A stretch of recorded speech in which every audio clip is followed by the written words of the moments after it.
વડોદરામાં સરકારી યુરિયાના ગેરકાયદે વપરાશનો ભાંડો ફૂટ્યો છે। સાવલીની ગ્રીનપ્લાય કંપનીમાં સરકારી યુરિયાના ભાંડાફોડ થયો છે। ખેતીના નામે નિમકોટ યુરિયાનો ઔદ્યોગિક હેતુ માટે ઉપયોગનો આક્ષેપ થયો છે। ગ્રીનપ્લાય કંપનીમાંથી 10 મેટ્રિક ટન શંકાસ્પદ યુરિયાનો જથ્થો મળ્યો છે।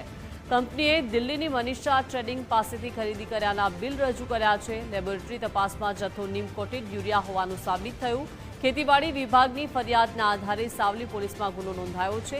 ગ્રીનપ્લાય કંપનીના જવાબદારો અને સપ્લાયર સામે કાર્યવાહી કરવામાં આવશે, જ્યારે આવશ્યક ચીજવસ્તુ ધારો અને ખાતર નિયંત્રણ હુકમ હેઠળ ગુનો દાખલ કરવામાં આવ્યો છે। સમગ્ર મામલાની વધુ તપાસ પીએસઆઈ વી.એ. પરમાર કરી રહ્યા છે।